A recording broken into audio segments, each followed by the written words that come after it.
Warga desa, elektabilitas Anies Baswedan kokoh di puncak sebagai calon presiden tahun 2024 versi survei Indopol.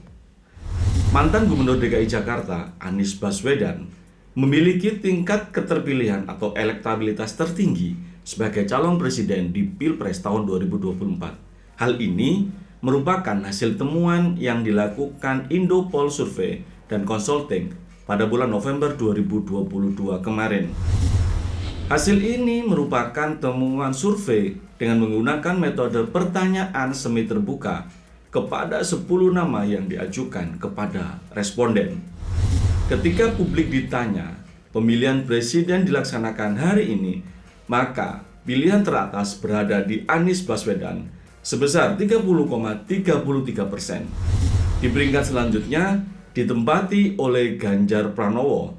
Gubernur Jawa Tengah itu memperoleh elektabilitas sebesar 25,53%. Menyusul Prabowo Subianto dengan elektabilitas sebesar 15,37%. Terpaut jauh, Ridwan Kamil menempati peringkat keempat sebagai calon presiden 2024 dengan elektabilitas sebesar 4,88%. Berikutnya, Sandiaga Uno dengan elektabilitas sebesar 2,68%.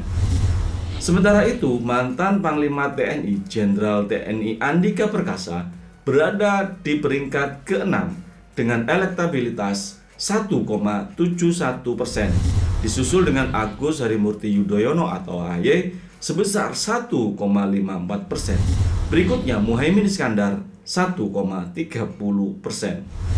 Sedangkan Erick Thohir berada di peringkat ke-9 dengan elektabilitas sebesar 1,22%.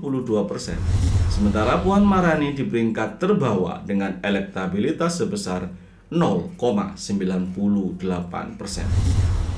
Survei Indopol ini dilakukan pada tanggal 8 sampai 14 November 2022 di 34 provinsi di Indonesia.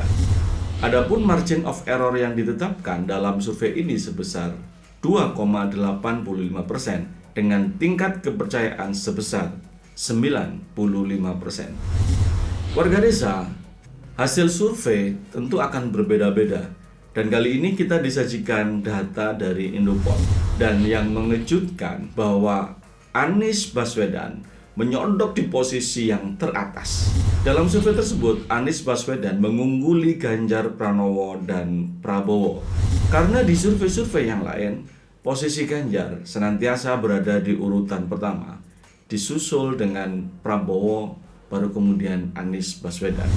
Namun di Indopol ini, yang datanya diambil di bulan November, Anies Baswedan berada di puncak hasil survei dan mengungguli Ganjar Pranowo dan Prabowo. Tentu kita akan lihat juga hasil survei dari lembaga-lembaga survei yang lain yang kredibel. Apakah survei dari Indopol ini juga hari ini sama dengan survei-survei yang nanti akan dilakukan oleh yang lain? Kita ketemu di video selanjutnya.